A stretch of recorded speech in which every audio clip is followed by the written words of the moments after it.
Hola, ¿cómo están? Buenas noches a todos. Buenas noches. Bienvenido también a aquellos que quizás nos visitan por primera vez. Quiero darles la bienvenida y no es casualidad que estén acá, ¿no?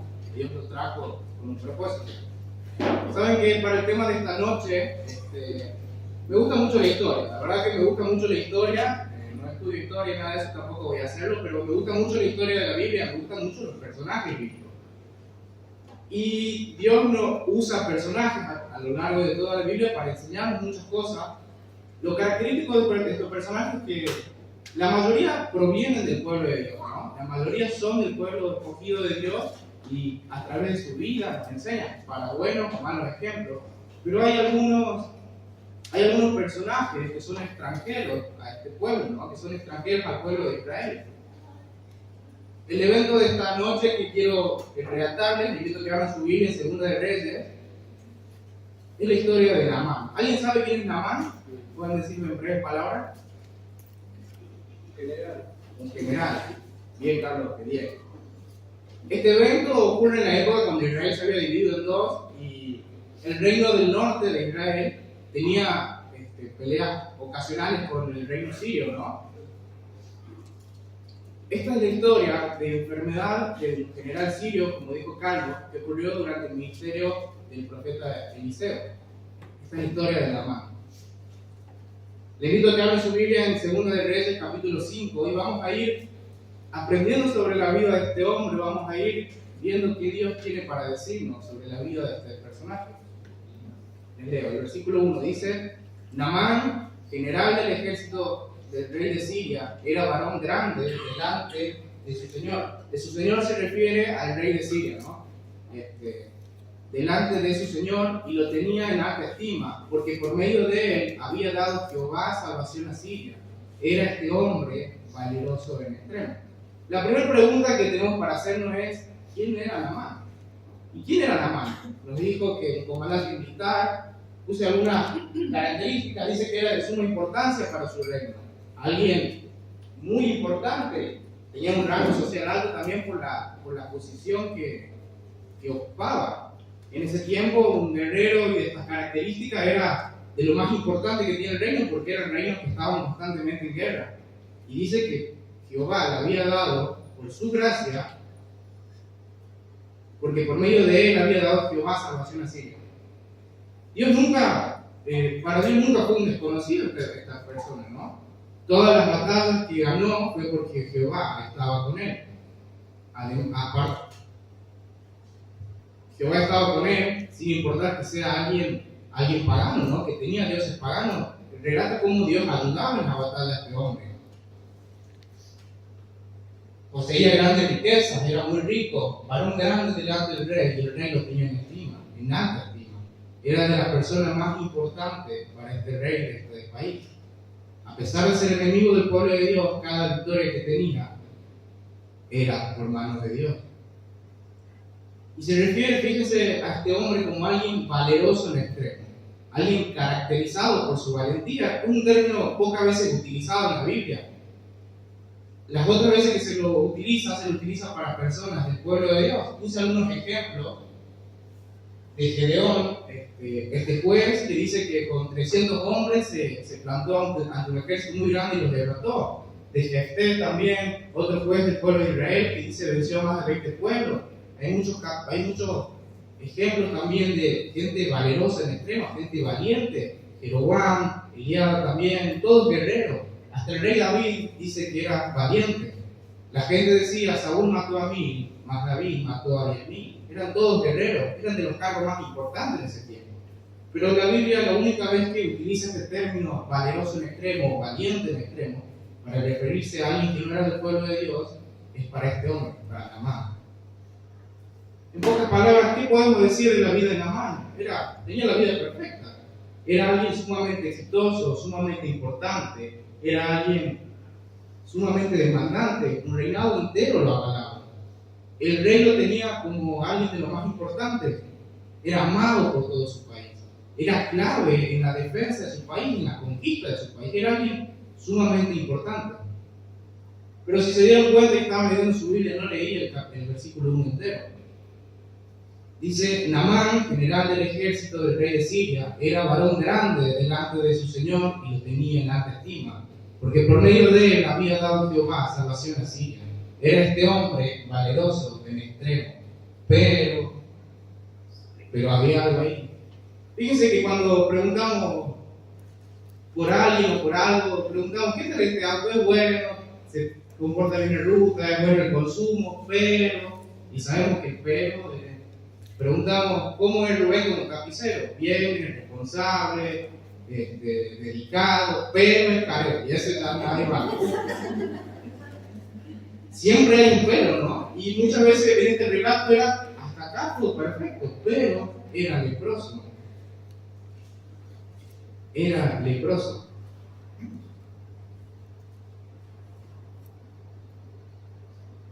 Había un pero en la vida de Naamán.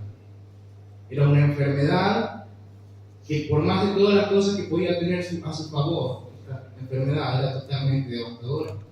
Tenía una enfermedad horrible e incurable, y que su vida lentamente y de una forma muy dolorosa sería llevada a la muerte.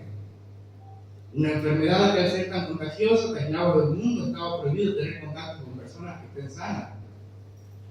Este hombre tenía todo. Este hombre, todo lo que tenía a su favor no le importaba, porque lo que tenía en contra era totalmente devastador. Enfermo, solo, en soledad, muriéndose lentamente, perdiendo todo lo que había podido llegar a conseguir. No importaba qué tan bueno y qué tan exitoso sea en su vida, él era leproso. Estaba sufriendo con el desorden más repugnante y humillante en esos tiempos, y lo que podía sufrir un humano. Copia textual esto, quiero leerlo para no olvidarme de nada. Dice, la lepra antigua iniciaba, imagínense, no quise poner imágenes para no herir la sensibilidad de nadie, pero imagínense ustedes, ¿no? La lepra antigua iniciaba como manchas pequeñas y rojas sobre la piel. Antes de que pasara mucho tiempo, las manchas crecían y comenzaban a volverse blancas, con una especie de apariencia brillante o escamosa. Muy pronto las manchas se propagaban por todo el cuerpo y el cabello comenzaba a caerse, primero de la cabeza y después incluso de las cejas. Conforme las cosas empeoraban, las uñas de las manos y pies se aflojaban, empezaban a podrirse y eventualmente se caían. Luego, las uniones de los dedos de las manos y pies comienzan a romperse y a caerse pedazo por pedazo. Las encías comienzan a encogerse y ya no pueden sostener los dientes, así que cada uno de ellos se pierde. La lepra sigue carcomiendo su rostro hasta que literalmente la nariz, el paladar e incluso los ojos se pudren y la víctima se consume hasta la muerte. La víctima de lepra se consume hasta la muerte. Era una enfermedad incurable, una enfermedad horrible. No sé si alguno lo estuvo imaginando. Era algo de lo peor que te podía pasar, aislado de la sociedad. Quizás vos decís, bueno, estoy enfermo, pero alguien me acompaña. No podía acompañarte nadie, por el riesgo que los podían nos contar. Muriéndote en vida, totalmente solo, abandonado, de una forma lenta y dolorosa. Si seguimos, este relato dice, el versículo 2 y 3, y de Siria habían salido bandas armadas y habían llevado cautiva de la tierra de Israel a una muchacha, la cual servía a la mujer de Naamán. Esta dijo a su señora, si rogase mi señor al profeta que está en Samaria, él lo sanaría de su lepra.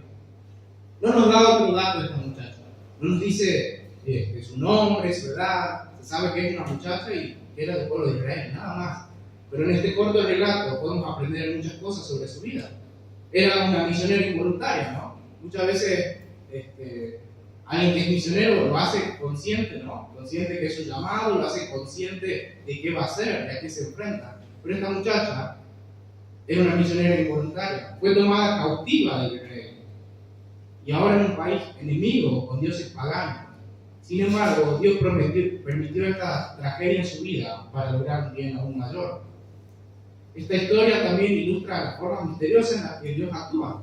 Alguien que había sido llevado en cautiverio, alguien que era una criada de esa casa, a un país totalmente diferente.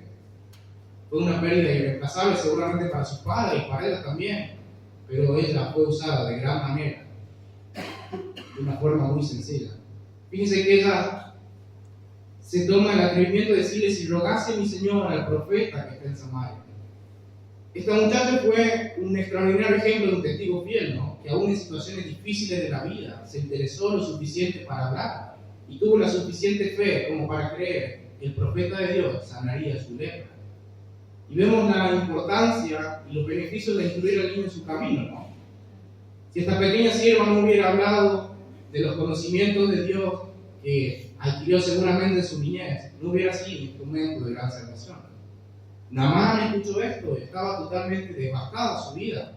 Escuchó esta sugerencia y rápidamente empezó a sentir esperanzas de vuelta en su vida, que ya no tenía sentido. En esa vida que para el mundo ya no tenía sentido. En esa vida que para el mundo ya estaba perdida.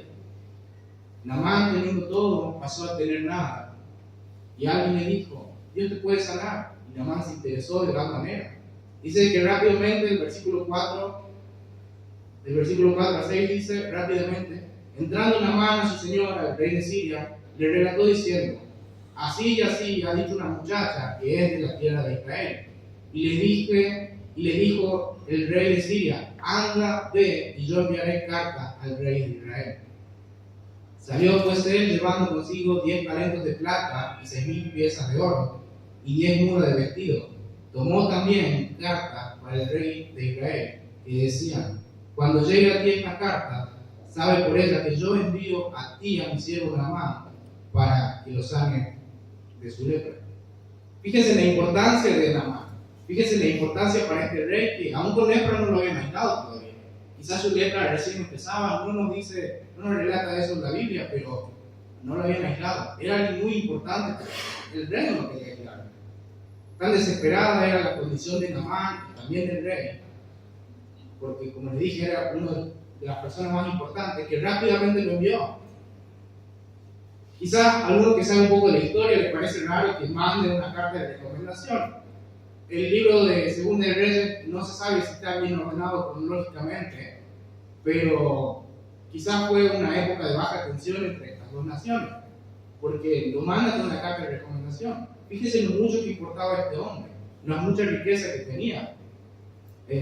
Quizás si leyeron su Biblia, algunos dicen 10 talentos de plata, otros dicen 340 kilos de plata, y esto porque un talento era 34 kilos de plata y 8 kilos de oro, dice algunas versiones, ¿no?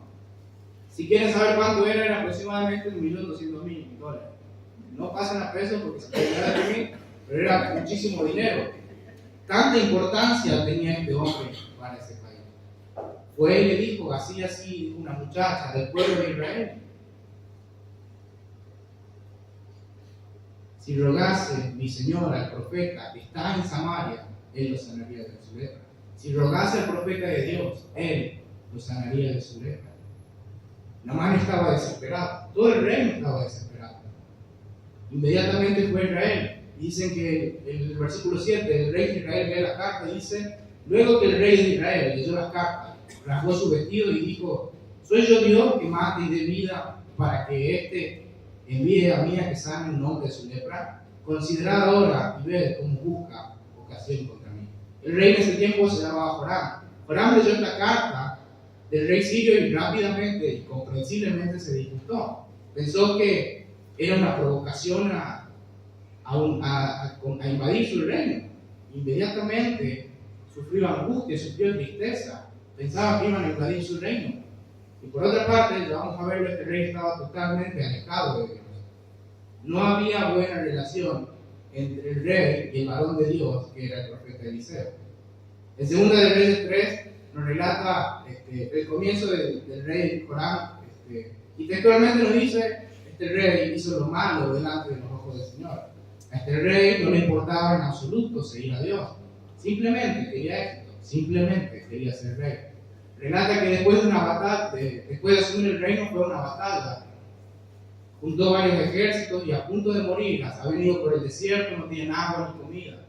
Estaban a punto de morir y en ese momento se acordó de que podía haber un profeta en su tierra. Y un soldado le dijo, sí, el profeta es Eliseo, vamos a buscarlo. Y en el versículo 13, Eliseo le dice, ¿por qué has venido a verme a mí? Preguntó Eliseo al rey de Israel. Busca a los profetas paganos de tu padre y de tu madre. Este rey estaba totalmente alejado de Dios. A este rey no le importaban en absoluto los mandatos de Dios. Pero buscó de Dios solamente cuando lo necesitaba.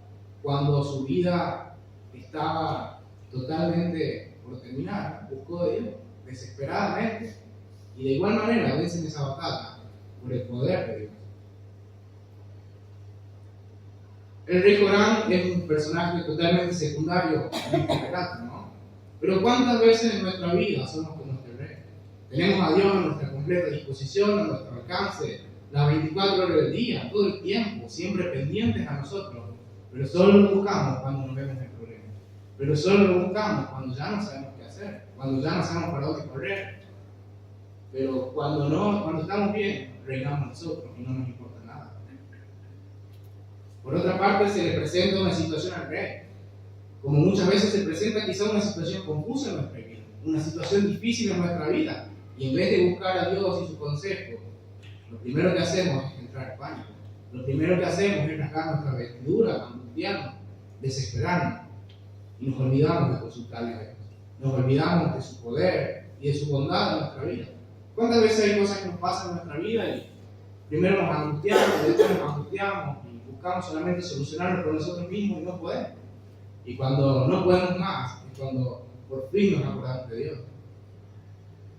Cuando reaccionamos así, dejando a Dios para el último, solamente demostramos nuestra débil relación con Dios, como era la vida de este rey. Hubo dos personajes secundarios hasta ahora, esta muchacha, una joven involuntaria, una misionera involuntaria, ¿no? Que hace llegar un mensaje que demuestra su fe, aún siendo cautiva, demuestra su fe. Y este rey, siendo un rey, demuestra su débil fe. No seamos como Naamán, como Corán. Lo tenemos a Dios a nuestro alcance, tenemos a Dios todo el tiempo disponible para nosotros. ¿Por qué buscarlo solamente cuando nos va mal? Cuando no sabemos qué hacer. Naamán, este hombre leproso, aceptó una sugerencia y fue a buscar a Dios, fue a buscar al profeta de Dios y se encuentra este rey. Y este rey dice: me estás por destruir mi reino. Este rey no entendía nada, demuestra su débil relación con Dios. Ya había viajado este rey y guerrero, Naamán y toda su gente a Israel. Y prácticamente le cerraron la puerta del palacio, ¿no? Cuando el versículo 8-9 en el relato dice: cuando Eliseo, el varón de Dios, oyó que el rey de Israel había rasgado su vestido, envió a decir al rey: ¿por qué has rasgado tus vestidos? Venga ahora a mí y sabrá que hay profeta en Israel. Y vino Naamán con su caballo y su carro y se paró a la puerta de la casa de Eliseo. Eliseo principalmente reprime a este rey alejado de Dios. En otras palabras le dice: esta es una crisis para vos porque no tenés relación con Dios. Pero él sí puede sanar su lepra. Fue una crisis por su alejamiento de Dios. Si no, lo primero que hubiera hecho hubiera sido hablar con el profeta de Dios. Naamán, que quizás estaba un poco desilusionado porque fue a buscar una respuesta y no la encontraba, seguía esperanzado en su sanidad. Y dicen que fue a las puertas de la casa de Eliseo. Ahí está Naamán todo vendado. Ahí donde pertenece la casa de Eliseo. En el versículo 10 y 12 dice: entonces Eliseo le envió un mensajero diciendo: ve y lávate 7 veces en el río Jordán, y tu carne se te restaurará y será limpia. Y Naamán se fue enojado, diciendo: he aquí yo decía para mí, saldrá él luego y estando en pie invocará el nombre de Jehová su Dios, y alzará su mano y tocará el lugar y sanará la lepra. Habana y Farfar, ríos de Damasco, ¿no son mejores que todas las aguas de Israel? Si me lavare en ellos, ¿no seré también limpio? Y se volvió y se fue enojado. Esta persona tan importante, esta persona que fue a buscar al profeta y quería a su forma que el profeta lo atienda, Eliseo mandó un mensajero y le dijo: tenés que hacer esto.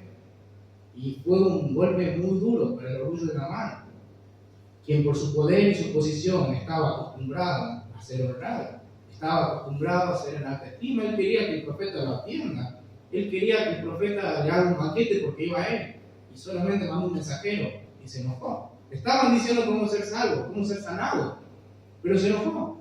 Su orgullo no lo dejó escuchar estas palabras.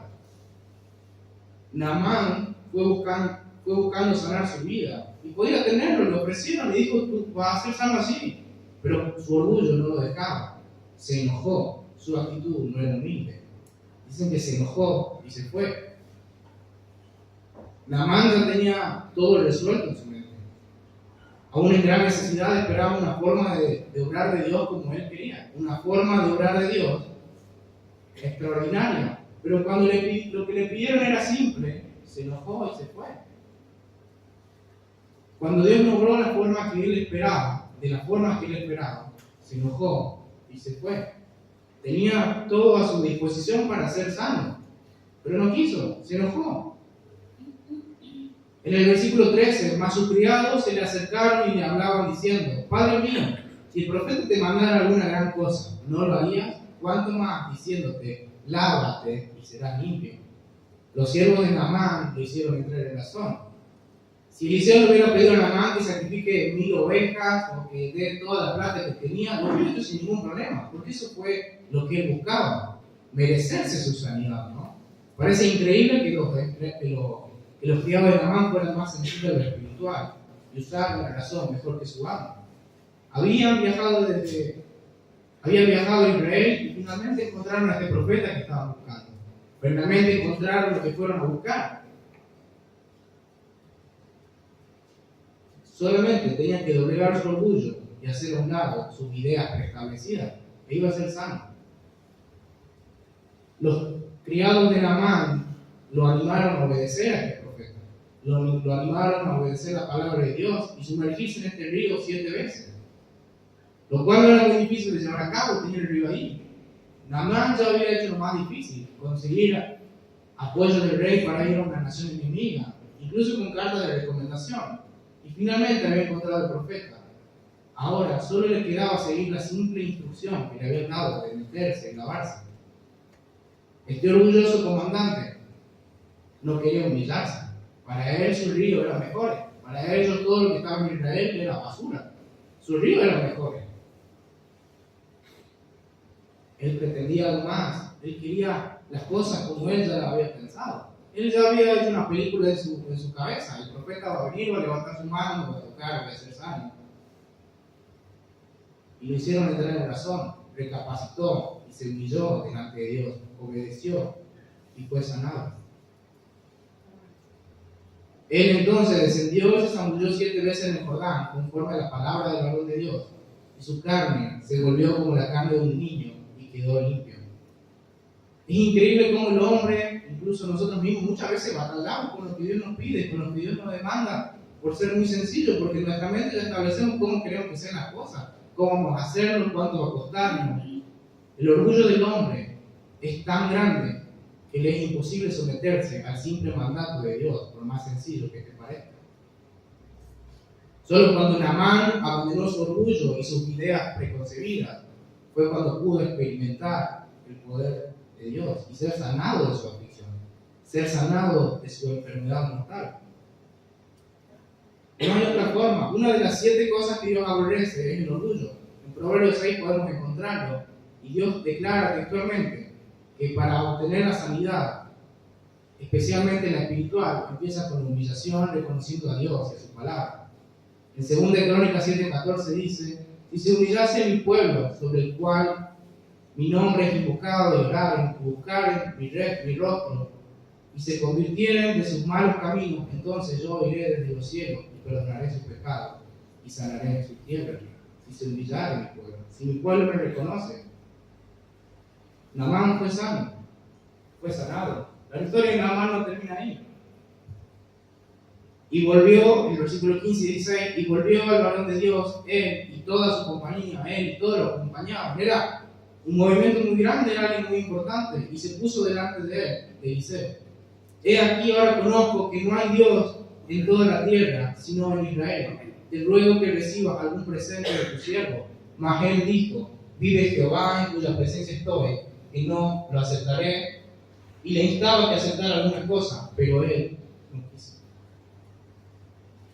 Al ver que había sido curado como lo había mandado el profeta, Naamán volvió a la casa de Eliseo para pagarle lo que él ya había decidido que iba a pagar, con lo que él ya había viajado, porque más que eso no iba a costar tu sanación, ¿no? Pero Eliseo se negó a aceptarlo. Eliseo sabía que él no había hecho nada. Eliseo sabía que el poder era de Dios. Y el mensaje que Dios quería comunicar a este general era tan claro como que derrumbe su orgullo para reconocer al único y verdadero Dios. Nunca se trató de las aguas del río Jordán, nunca se trató de que estas aguas tengan cualidades mágicas, curativas, sino que Naamán pudiera conocer y obedecer a Dios al doblegar su orgullo. No hay nada que pueda comprar nuestra sanidad espiritual. En el versículo 17 dice: porque de aquí en adelante tu siervo no sacrificará holocausto ni ofrecerá sacrificio a otros dioses, sino a Jehová. Al experimentar este poder único y verdadero de Dios, Naamán decide obedecer a Dios. Naamán dice que no va a volver a inclinarse ante los dioses de su país, de sus dioses paganos, y ofrecerle ofrendas. En forma voluntaria, este hombre empezó a obedecer los mandatos de Dios. Y su vida ahora estaba consagrada solo a Jehová. Incluso, no vamos a leerlo, pero se anticipa a pedir perdón si alguna vez, de forma involuntaria, peca contra Dios. Así de profundo y honesto era su compromiso con Dios. Este hombre llegó enfermo físicamente a Israel para después regresar no solo limpio de piel, sino también limpio espiritualmente. Ahora estaba perdonado y reconciliado con Dios. Es una historia muy interesante. No termina ahí, sigue habiendo más de Naamán, pero quiero que nos centremos en esta parte, porque lo importante de esta noche es que quiero que sepan que la historia de Naamán es un relato de la salvación de nuestra vida. Debemos entender que lo traigamos a nuestra vida, ¿no? Nosotros somos como Naamán, sintámonos identificados con Naamán, y la lepra es el pecado en nuestra vida. Somos como Naamán, somos personas enfermas del pecado. Ese pecado que nos lleva lenta, dolorosa, pero seguramente a la muerte. Ese pecado que nos hace indignos ante los ojos de Dios. Ese pecado que nos mata. En Romanos 3:23 dice: por cuanto todos pecaron y están destituidos de la gloria de Dios. Y en Romanos 6:23 dice: porque la paga del pecado es la muerte. Todos somos pecadores, todos pecamos alguna vez, todos estamos destituidos de la gloria de Dios y todos nos merecemos la muerte porque tenemos lepra en nuestra vida.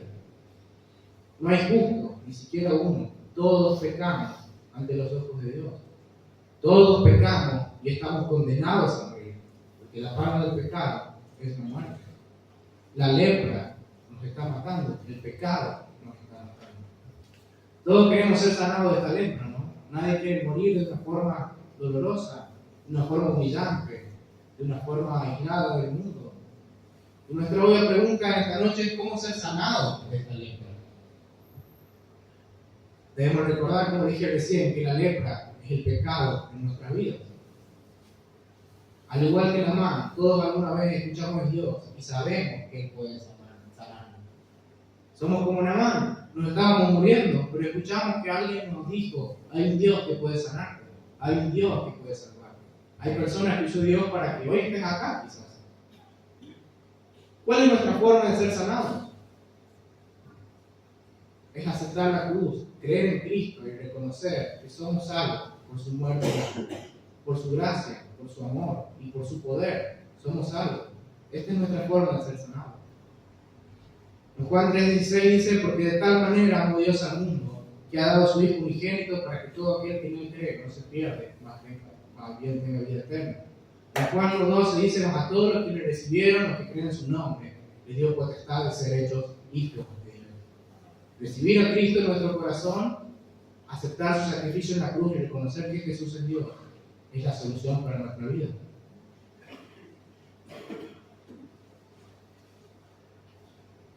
Estamos enfermos por el pecado y reconocemos que el pecado está consumiendo nuestra vida, está acabando con nuestra vida. Queremos ser salvos y la respuesta es tan sencilla como esto que les acabo de leer. Un corazón quebrantado que se humilla ante Dios, un corazón quebrantado que reconoce a Dios y reconoce el sacrificio de Cristo en la cruz para darnos vida eterna. Es algo tan simple como eso. Pero ¿cuál fue la reacción de Naamán? ¿Y cuál fue la reacción muchas veces de nosotros? Es algo tan sencillo que no lo aceptamos. Esperamos algo a nuestra manera. Esperamos algo como nosotros queremos. Queremos que Dios actúe como nosotros le mandamos a Dios que actúe, como nosotros nos lo imaginamos. Muchas veces somos similares a este hombre. No aceptamos lo sencillo. Queremos algo grande. Queremos que todos lo vean. Queremos que todos se enteren. Nuestro orgullo no nos deja aceptar que es Dios quien hace todo por salvarnos. Nosotros queremos sentirnos parte, pero ¿por qué naturaleza del ser humano? El mérito, ¿no? Queremos decir, me merezco ser salvo, me merezco ser sanado. Pero no es así. No hay nada que nos justifique delante de los ojos de Dios y pueda sanar nuestras vidas condenadas a la muerte. Naamán quería algo grande, quería algo poderoso, como quizás muchas veces nosotros también. Pero al igual que Naamán, muchas veces no entendemos que la salvación es por gracia y no por obra.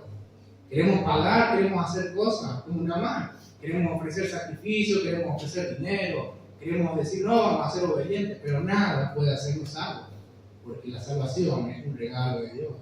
En Efesios 2, 8, 9 dice, porque por gracia sois salvos por medio de la fe, y esto no de vosotros, pues es don de Dios, no por obra, para que nadie se gloríe. La definición de gracia es esto, un regalo inmerecido, algo que llega a nuestras vidas sin que nosotros nos merezcamos. El ser humano, por naturaleza, necesita de Dios. Sabemos que debemos ser sanados, reconocemos que tenemos pecados y que Dios solo puede sanar nuestros pecados, de la lepra que nos están llevando a la muerte. La salvación es un regalo inmerecido en nuestra vida. Ninguno se lo merece, ninguno nos lo merecemos.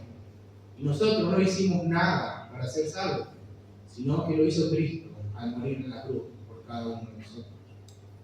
Lo hizo Cristo al morir en esa cruz por cada uno de nuestros pecados, cargando los pecados de toda la humanidad, para redimir nuestros pecados y hacernos nuevas criaturas. En 1 Pedro 1, 18 y 19 dice, pues ustedes saben que Dios pagó un rescate para salvarlos de la vida vacía que heredaron de sus antepasados. No fue pagado con oro ni con plata, los cuales pierden su valor, sino que fue con la preciosa sangre de Cristo, el Cordero de Dios, que no tiene pecado ni mancha. Tenemos seguridad en la salvación porque el precio por nosotros ya fue pagado. Aceptar que la salvación es por gracia es aceptar el amor de Cristo para cada uno de nosotros. Cuando no aceptamos que su salvación es por su gracia y por su amor, estamos siendo una más personas orgullosas y no queremos aceptar ese regalo. Estamos acostumbrados, como le decía, al mérito de la vida del humano, a obtener las cosas porque lo merecemos. Decir, no, yo me merezco ser salvo. Yo soy más bueno que aquella persona. No es así. No hay nada en nuestras manos que podamos hacer para alcanzar la salvación. Tito 3, 4 y 6 dice, cuando Dios nuestro Salvador dio a conocer su bondad y amor, Él nos salvó. Dio a conocer su bondad y su amor. No tu bondad ni tu amor. Su bondad y su amor. Él nos salvó. No por las acciones justas que nosotros habíamos hecho, sino por su misericordia. Nos lavó quitándonos nuestros pecados y nos dio un nuevo nacimiento de vida nueva por medio del Espíritu Santo. Él derramó su Espíritu sobre nosotros en abundancia por medio de Jesucristo, nuestro Salvador. Por su gracia, Él nos hizo justos a sus ojos y nos dio la seguridad de que vamos a heredar la vida eterna. Él nos salvó. Su amor nos alcanzó, su gracia nos alcanzó. En Efesios 1:13 dice, en Él también ustedes, cuando oyeron el mensaje de la verdad, el Evangelio que les trajo la salvación y lo creyeron, fueron marcados por el sello que el Espíritu Santo prometió. Cristo ya nos hizo salvos, nos selló con el Espíritu Santo y nada puede separarnos de su amor. La salvación es un regalo. Quiero que sepas que la salvación no vas a perderla, porque ya fuimos sellados por su sangre, porque por su gracia sois salvos por medio de la fe, y esto no de vosotros, pues don de Dios, no por obras, para que nadie se gloríe. La salvación es un don de Dios. En Romanos 11:29 dice, pues los dones de Dios y sus llamados son irrevocables, irreversibles. La salvación es un don de Dios. La salvación no puede ser arrebatada de nuestra vida. La salvación es por su gracia, la salvación es por su amor. Nada puede alejarnos del amor de Cristo. Si fuimos sellados con su Espíritu, si fuimos hechos salvos, si fuimos hechos sus hijos, nada puede quitarnos la salvación. Cuando entendemos que la salvación no se pierde, quizás vienen a nuestra mente dos preguntas, ¿no? Averiguar en internet encontré muchas de estas cosas que la gente pregunta, que debate este tema de si la salvación se pierde o no. Cuando no se lee mucho, dice, ¿qué hay de aquellos que son cristianos y continuamente viven una vida inmoral sin arrepentirse? Que la salvación no se pierda no es no es una licencia a hacer lo que nosotros miramos, no es una licencia a pecar tampoco, porque en 1 de Juan 3:6 dice: todo aquel que permanece en él no peca, y todo aquel que peca no le ha visto ni le ha conocido. Si decimos que somos creyentes, si decimos que somos salvos, no vamos a buscar pecar. Quizás pecamos involuntariamente, pero no vamos a amar ningún pecado. Si decimos que somos creyentes, si decimos que somos salvos, y aún así el pecado nos consume y no queremos soltarlo, tenés que replantearte si realmente sos salvo. Otra pregunta también es: ¿qué pasa con aquellos que son cristianos pero luego rechazan la fe y niegan a Cristo? Y en 1 de Juan 2:19 dice: salieron de nosotros pero no eran de nosotros, porque si hubiesen sido de nosotros habrían permanecido con nosotros, pero salieron para que se manifieste que no todos son de nosotros. Un verdadero cristiano no continuará con la vida de inmoralidad de su pecado. Quizás fue religioso, quizás pudo haber aparentado, pero nunca conoció el poder de Dios. Cuando aceptamos la gracia de Dios, buscamos agradarle en cada área de nuestra vida. Esta noche quiero que vivamos, que piensen esto, que vivamos una vida agradecidos por su gracia. Porque cuando realmente entendemos su gracia, nos aferramos más a Él, sabemos que le agrada y que no. Cuando entendemos su gracia, buscamos más de Dios día a día, aborrecemos el pecado de nuestra vida. Como lo aborrece Dios, aborrecer es odiar. Odiamos el pecado de nuestra vida, nos humillamos ante Él, reconociendo que todo proviene de Él. Aceptar la gracia de Cristo es vivir una vida como Él quiere, en sus caminos y siguiendo sus pasos. Quizás esta noche te sentiste identificado con este personaje, con Naamán, reconociendo cuál es tu lepra, cuáles son tus lepras, qué es eso que te aleja de Dios, eso que te hace indigno ante los ojos de Dios. Dios quiere sanarte, Dios quiere salvarte y quiere rescatarte de la condenación. Imitemos a Naamán no solo reconociendo, sino obedeciendo y cambiando nuestra vida. Vivamos una vida agradecidos por su gracia. Su gracia e inagotable amor lo llevaron a entregarse por cada uno de nosotros, a morir en esa cruz por cada uno de nosotros. Y hoy vamos a conmemorar esto mediante la cena. Cuando aceptamos la gracia de Dios, vamos a buscar agradarle siempre. No es casualidad que estés esta noche aquí. Dios quiere sanar tu vida, Dios quiere sanar tu corazón, Dios quiere perdonar ese pecado que te condena a la muerte, romper esas cadenas del pecado en tu vida. Es una invitación a que entregues tu corazón a Cristo. Su gracia y amor para cada uno de nosotros lo demostró en la cruz, al derramar su sangre por cada uno de nosotros. El sacrificio de Cristo en la cruz fue por cada uno de nosotros. Por su gracia y por su amor estamos aquí. ¿Te invito a que oremos? Señor, gracias por esta reunión, gracias por tu palabra, Padre. Sabemos que no hicimos nada para merecer este inmenso regalo de tu parte, esta salvación, Señor. Estábamos condenados a la muerte, que nada puede acercarnos a ti. Sabemos que somos indignos de tus ojos, Señor, pero tú entregaste a tu Hijo para morir por cada uno de nosotros.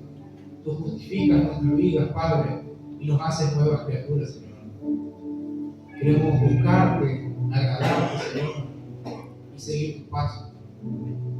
Gracias por cada una de las personas que están aquí, Padre, y gracias por tu regalo, Señor. Gracias porque tu amor nos da la salvación, tu gracia nos hizo salvos, Señor. En el nombre de Jesús.